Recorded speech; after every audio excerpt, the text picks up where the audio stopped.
Sorry आपका thank you so much deputy chairman sir कि आपने मुझे इस इम्पोर्टेंट मुद्दे पे बोलने का मौका दिया।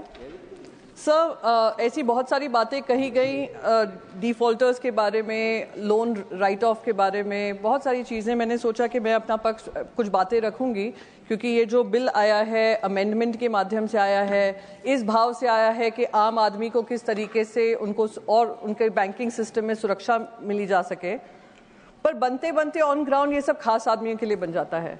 ये सारी जो चैलेंजेस हैं आई एम श्योर वित्त मंत्री जी खुद जानती हैं, उस पर मैं बोलना नहीं चाहूंगी, बस मैं आपको इसका पूरा सार बताना चाहती हूँ जो आज हमारे बैंकिंग सिस्टम में हो रहा है। सर एक तरफ है हमारे विलफुल डिफॉल्टर्स, वो विलफुल डिफॉल्टर्स हैं, यानी पैसा है पे कर सकते हैं, पर वो क्या करते हैं पहली टिकट लेकर विदेशों में चले जाते हैं, वहां से अच्छे अच्छे अपनी फोटोज भेजते हैं।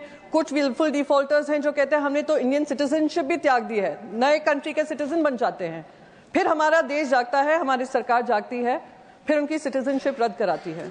दूसरी तरफ आम आदमी है, अगर वो एक लोन रीपेमेंट में थोड़ी देर कर दे तो कलेक्शन एजेंट्स उसके घर पहुंच जाते हैं, उनको डराते हैं, धमकाते हैं, तोड़फोड़ करते हैं और उनको प्रेशर डालते हैं कि वो पेमेंट करें। ये जो हमारे खास आदमी और आम आदमी की स्टोरी चल रही है सर दूसरी तरफ लोन्स राइट ऑफ हो रहे हैं। कितने लोन्स राइट ऑफ हो रहे हैं उसका आंकड़ा आई एम श्योर वित्त मंत्री अच्छे से जानती हैं, मैं उसमें पढ़ना नहीं चाहूंगी, वो नाराज हो जाती हैं बार बार हम जब बोलते हैं, पर हैं राइट ऑफ हुए हैं। उन राइट ऑफ लोन्स का तरफ जो लेते हैं ये लोन्स और राइट ऑफ होते हैं उनके, वो एक अच्छी जिंदगी जी रहे हैं, सुकून की जिंदगी जी रहे हैं। ठीक है, उन पे जो केसेस हैं वो चल रहे हैं, पर उनका कुछ उनसे खींचा नहीं जाता है। दूसरी तरफ हमारा जो आम आदमी है वो गारंटी पे गारंटी दे देकर, डॉक्यूमेंट्स पे डॉक्यूमेंट्स दे देकर एक लोन पाने की कोशिश करता है। आप स्टूडेंट लोन देख लीजिए, आप एजुकेशन लोन की तरफ देख लीजिए, फार्म लोन की तरफ देख लीजिए, मैं उस पर जाना नहीं चाहूंगी, आंकड़े मैडम के पास होंगे ही। सर कोऑपरेटिव बैंक्स जो हैं, महाराष्ट्र से मैं आती हूँ, महाराष्ट्र में भी हमने देखा है किस तरीके से जो रीजनल सैट्रैप्स होते हैं वो जनता का पैसा लेकर उसको किस तरीके से मिसयूज करते हैं, उसका इतिहास में जाने की जरूरत नहीं है। जो गंदगी है और जो सफाई होनी चाहिए, उसी तरफ वो किसान है जो उम्मीद करता है कि कुछ रिलीफ हमें मिलेगी, हमें कोई लोन मिलेगा, इंस्टीट्यूशनलाइज लोन बनाने का एक माध्यम बनेगा, उनसे उसको वंचित रखा जाता है। महाराष्ट्र में करीब पिछले साल 2000 से ज्यादा किसानों ने आत्महत्या की है।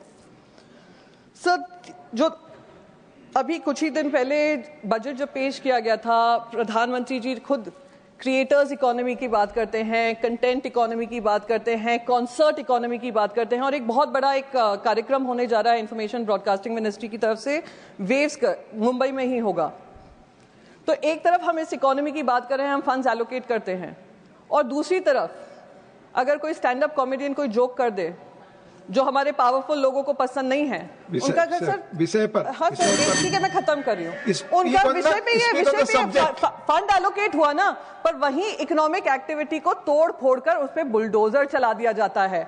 तो यही आज आम आदमी और खास आदमी का जो अमेंडमेंट्स हो, बैंकिंग लॉज हो, बैंक्स हो, उसका अंतर मैंने इसी साल में 3 मिनट में बताने की कोशिश की है। उम्मीद करती हूँ वित्त मंत्री इस पर जवाब। Thank you. Shri Mahendra Bhatt 15 minute. माननीय उपसभापति महोदय, मैं आपका आभार